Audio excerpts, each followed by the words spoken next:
पीड़ित मानवता की सेवा को आप लोग चैनल के माध्यम से भी अगर महसूस कर रहे हैं तो इस 2022 को देश के इतिहास में पहली बार किसी ब्लड बैंक माँ का मतलब होता है वो हर लोग बच्चे ऐसे नज़र आते थे जो हर 15-20 दिन में दोबारा नज़र आते थे।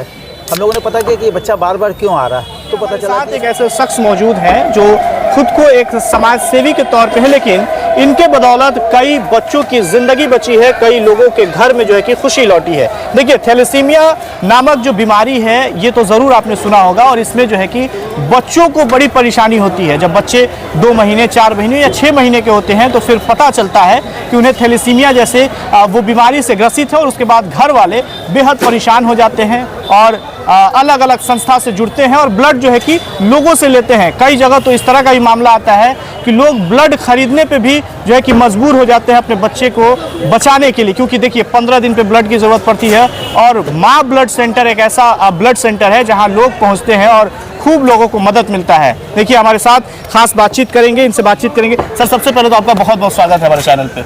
नमस्कार।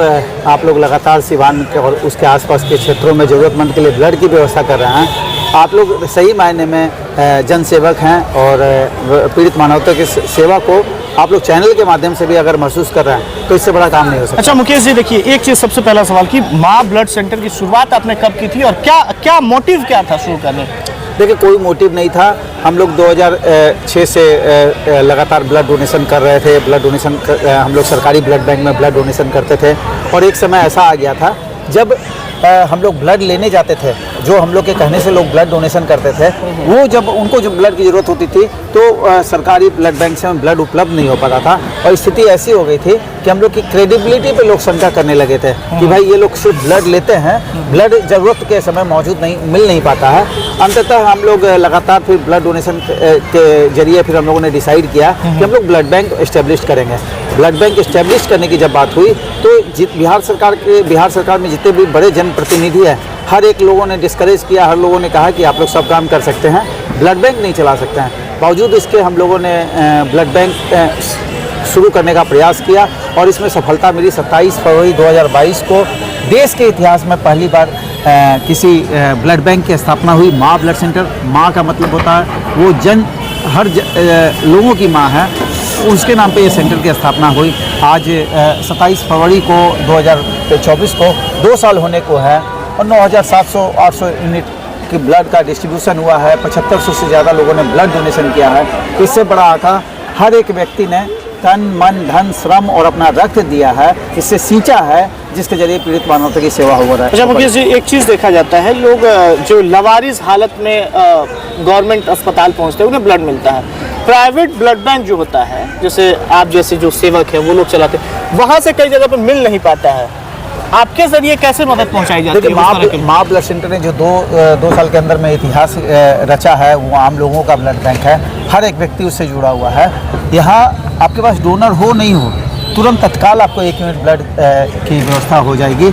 ब्लड स्टॉक में होना चाहिए। आप पिछले 2 साल पौने 2 साल का इतिहास देखेंगे, पटना में कम से कम अब ब्लड की वैसी किल्लत आपको नज़र नहीं आएगी जो 2 साल पहले नज़र आती थी। अब स्थिति ये है कि ब्लड आराम से उपलब्ध हो पा रहा है, आराम से उपलब्ध। अब जाके खाली रेयर ग्रुप के ब्लड में आपको दिक्कत आ रही है, और हम लोग जिस तरह से लोगों का सपोर्ट मिल रहा है, आने वाले टाइम में रेयर ग्रुप में भी हम लोग मतलब सेवा करने की स्थिति में होंगे और लोगों को लगे ब्लड की उपलब्धता आसानी से करवा पाएंगे।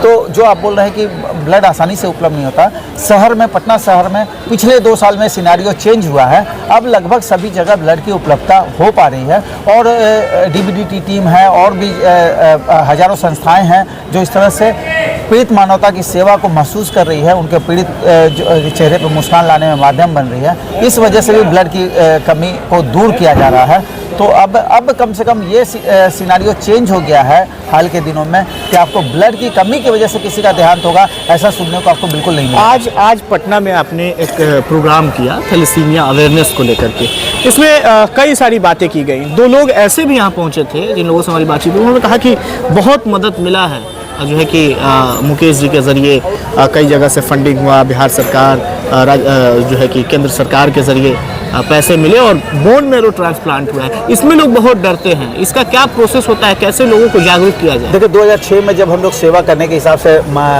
PMCH ब्लड बैंक जाते थे तो एक लड़का, कई बच्चे ऐसे नज़र आते थे जो हर 15-20 दिन में दोबारा नज़र आते थे। हम लोगों ने पता किया कि ये बच्चा बार बार क्यों आ रहा है, तो पता चला कि इसको थैलीसीमिया, हम लोग को पता नहीं चला कि थैलीसीमिया होता क्या। फिर हम लोग को अचानक से पता चला, अमित अग्रवाल जी हैं, उनका बच्चा कृष्णा है, उसका देहांत हुआ। उन्होंने बताया कि HLA मैच एक प्रक्रिया है, इसके माध्यम से सगे भाई, ये HLA होता क्या है? HLA एक टेस्टिंग होता है जिसमें सगे भाई बहन का लार लिया जाता है, जो आज यहाँ सैंपल लिया गया है। वो हम लोग 23 फरवरी 2020 को पहला HLA कैंप किए थे, पूरे बिहार से, पूरे देश से हम लोगों ने बुलाया था। 298 सैंपल उठाया गया था, उसमें 38 बच्चों का 100% बोन मैरो मैच हुआ था। और उस समय जब 38 बच्चों का मैच हुआ तो फिर हम लोग को पता चला कि कोल इंडिया 10 लाख रुपया देती है हॉस्पिटल अकाउंट में, कुछ गिने चुने हॉस्पिटल को, 3 लाख रुपया प्रधानमंत्री जी की स्कीम है। और उस समय मुख्यमंत्री हमारे यहाँ 2 लाख रुपये देते थे, बाद में हम लोगों ने आग्रह करके उसको 5 लाख रुपये करवा दिया। ये सारा जिनका 100% बोन मैरो मैच है। तो अभी हम लोग CMC वेलोर में, नारायणा हेल्थ बेंगलोर में और कोकिलाबेन मुंबई में ट्रांसप्लांट करवा रहे हैं। आपके माध्यम से बता रहे हैं, कई बच्चों का जिनका 100% बोन मैरो मैच है वो इस प्रक्रिया में आगे आ सकते हैं। उनके जिनके ऊपर परिवार आश्रित है, उनका सालाना आमदनी अगर 2.5 लाख रुपए से कम है तो उनको इस सुविधा का लाभ मिल जाएगा। अगर बच्चा 12 साल से कम का है तो हॉस्पिटल के अंदर का सारा खर्चा हॉस्पिटल की तरफ से हो जाता है। बाल सेवा योजना भारत सरकार की जो योजना, उससे मिलेगा 3 लाख रुपए, प्रधानमंत्री जी से मिलेगा 5 लाख रुपए मुख्यमंत्री से। इसमें ट्रांसप्लांट हो जाएगा। रहने खाने की व्यवस्था पेशेंट को अपनी तरफ से करनी पड़ती है, जिसके जरिए लगभग 3 से 4 महीना रहना पड़ता है। और बच्चा हॉस्पिटल में ही रहना बिल्कुल शुरुआती दौर में 15-20 दिन हॉस्पिटल में रहना पड़ेगा और फिर हर 15 दिन में रेगुलर चेकअप के लिए उनको हॉस्पिटल जाना पड़ेगा। उस शहर में उनको मौजूद रहना पड़ेगा जहाँ पे ट्रांसप्लांट होता है। और यकीन मानिए कि इसके बाद उस परिवार का दुख दर्द खत्म हो जाता है। आपको बताते हैं कि उस परिवार की पीड़ा को पूछिए। अगर किसी को आप 1 यूनिट ब्लड दिलवाते थे, पूछते थे उस परिवार से कि दीदी अब तो टेंशन खत्म हो गया। बोला टेंशन कहाँ खत्म हो गया, कल से दूसरा डोनर का प्रयास करना होगा कि अब 15 दिन के बाद ब्लड कहाँ से आएगा। कोई बच्चा है अगर ब्लड चढ़ते रहता था, उससे हम लोग पूछते थे कि भाई आप हमको एक चीज़ बताइए कि ब्लड आपको जो चढ़ रहा है, अब बेटा नाश्ता कर लो तुम।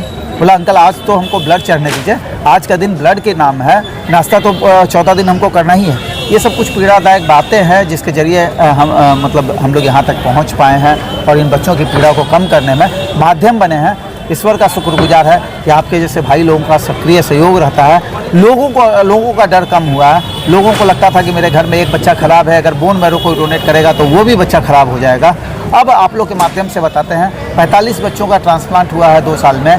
उन 45 बच्चों के माता पिता का नंबर आपके माध्यम से उपलब्ध हो जाएगा।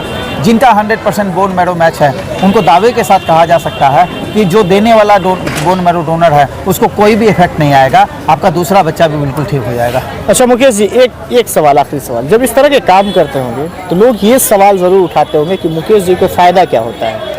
देखिए अब ईश्वर की कृपा से ये सब चीज़ से हम लोग ऊपर उठ चुके हैं। हम लोग को पता है कि हम लोग ईश्वर के कैमरे में कैद हो रहे हैं। ईश्वर हमारी एक्टिविटी को नोट कर रहा है। नीचे लोग क्या बोल रहे हैं उस पर ध्यान अगर देंगे तो कोई काम नहीं हो पाएगा। अब आप इस बात का आपको हमेशा डर होना चाहिए कि आप ईश्वर के कैमरे में कैद हो रहे हैं, आपकी हर एक्टिविटी ईश्वर के कैमरे में कैद हो रही है। दूसरा क्या है कि अगर आप अच्छा काम करते हैं तो आप अपने परिवार के लिए खुशियाँ बटोरते हैं। आप अपने परिवार, आप अपने लिए क्या कर रहे हैं, आपके परिवार में खुशियाँ बटोर रहे हैं। आपको लोग क्या कहेंगे ये सोचेंगे तो हम लोग कोई काम नहीं कर पाएंगे।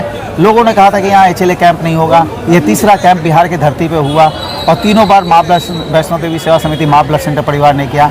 लोग कहते हैं बोन मैरो ट्रांसप्लांट नहीं होगा, 45 बच्चों का ट्रांसप्लांट हो गया। लोगों ने कहा था कि ब्लड बैंक मत चलाइए, यहाँ के लोकप्रिय जनप्रतिनिधियों ने मना किया था कि आप लोग ब्लड बैंक नहीं चला सकते हैं। अब ईश्वर की कृपा से 2 साल हो रहा है, तो ईश्वर के ऊपर अगर आप सब कुछ छोड़ देंगे, अपने मानव धर्म का पालन करेंगे तो निश्चित रूप से रिजल्ट पॉजिटिव होगा। डरने की ज़रूरत नहीं है और उस तरह के लोगों की हमेशा ज़रूरत है जो ये सवाल ज़रूर करें कि इनको फ़ायदा क्या। उस तरह के लोगों के से उस तरह के लोग अगर धरती पर मौजूद रहते हैं तो आपके अंदर ऊर्जा और डबल होगी और आपको और ईमानदारी पूर्वक आप काम कर पाएंगे।